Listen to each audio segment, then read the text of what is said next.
My name is James, and I make my living as a long-haul truck driver. It's a job that consumes most of my time, and without realizing it slowly eroded my personal life. I always thought things were fine at home, until a recent incident shattered that illusion. I had a wife, Anna, who was 7 years younger than me, our child, and my mother-in-law, Irene, all living under the same roof. Despite the usual tensions that can arise in such living arrangements, I never had conflicts with Irene. In fact, she was incredibly helpful with our child, which I appreciated. Anna was young and beautiful, and whenever I returned from a long trip, she would often ask me to take her out, whether it was a date or a family outing. She always preferred staying within our local area, claiming she despised the downtown traffic. So we stuck to nearby restaurants and familiar places since my income was enough to support everyone. Anna didn't work, and Irene, being retired, kept her company while I was away. It was a routine that seemed to work, until one night changed everything after an exhausting haul. I arrived home and went straight to bed, too drained to even touch the food Anna had set out for me. It wasn't particularly late, but my fatigue was overwhelming. I fell asleep, immediately expecting to rest undisturbed then. Loud laughter from the kitchen jolted me awake. Normally, I'm a heavy sleeper after a trip, but something about their laughter pierced through. As I lay there, I recognized the voices. It was Anna and her mother, chatting casually. I wouldn't have thought much of it until I heard my name mentioned repeatedly. Curiosity got the better of me, and though I disliked eavesdropping, something told me to listen. What I heard made my stomach drop. They were calling me a fool, laughing at how oblivious I was. Irene and Anna spoke as if they shared some secret, something they had no intention of revealing to me. Then Anna mentioned a man named Chris, saying he had just bought her a luxurious fur coat. She even invited Irene to go see a fur coat. That certainly wasn't for me.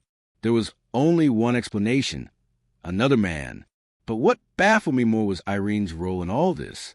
Was she just inspecting the coat in Anna's closet, or was there more to it? My heart pounded as I listened further. Anna explained that whenever they wanted to admire the gift, they would simply tell me they were going shopping. She laughed, saying she couldn't just waltz in wearing such an expensive coat and pretend I had bought it. There was no way I believed that, given its price. And she was right. While I earned a decent living, extravagant purchases required planning. I had already gifted her a coat last year, so why would she need another? But the conversation took a darker turn. Irene casually asked, "So how's your husband?" Chris and Anna, without hesitation, replied cheerfully, "He's doing great. He sends his regards and can't wait for us to visit. A husband, my blood, ran cold. What happened to me?" I thought that was my title. Was this some kind of cruel joke? A nightmare caused by exhaustion. Before I could react, I heard Anna's footsteps approaching. I forced myself to remain still, feigning sleep. I needed more information before confronting her.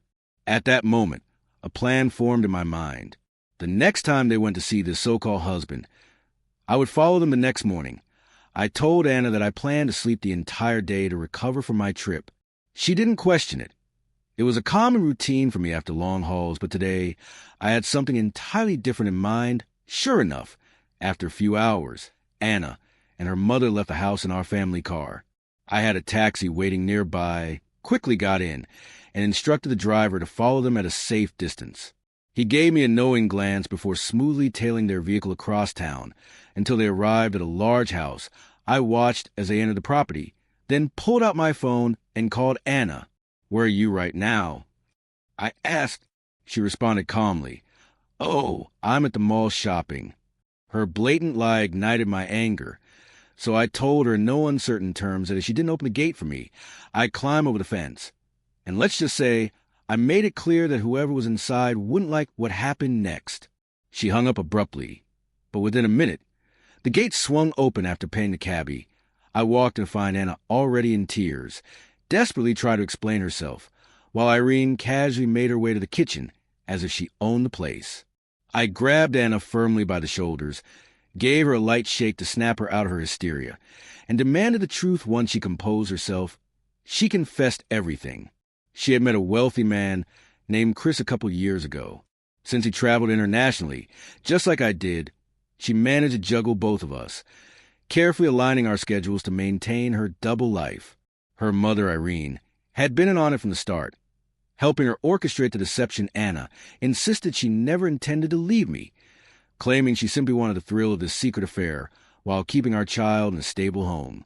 She swore that she still loved me and would do anything to keep our family intact, but I had already made up my mind. I decided to take my child and move on with my life alone. I was already tired of long-haul trucking anyway, so I resolved to find local driving work that would allow me to stay close to my kid.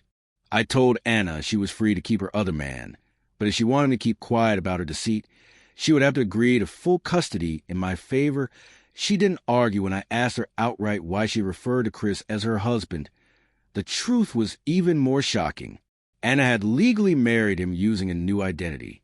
Apparently, she had lost her old passport, the one that had the record of our marriage, and through a friend working at City Hall, she managed to remarry under a fresh identity.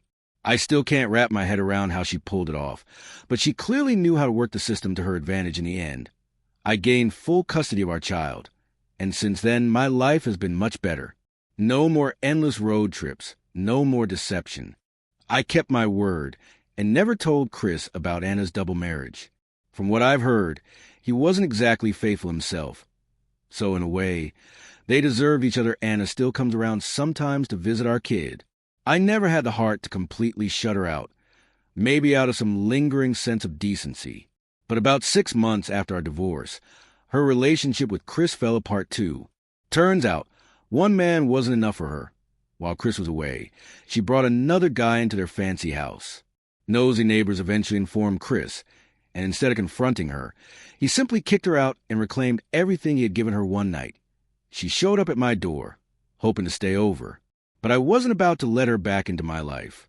Instead, I handed her a little cash for a motel and closed the book on that chapter forever. After that, I blocked her from seeing our child again. I figured it was only fair, given everything she had done. The last I heard, Anna and Irene were living in a small, run-down apartment, taking whatever odd jobs they could find. People say they drift between different men and temporary gigs, but honestly, I don't care anymore. That's not my world now. Sometimes, the sting of betrayal still lingers, but I'm grateful I discovered the truth when I did. Life is much calmer now, and my focus is on raising my child. In the end, that's what truly matters.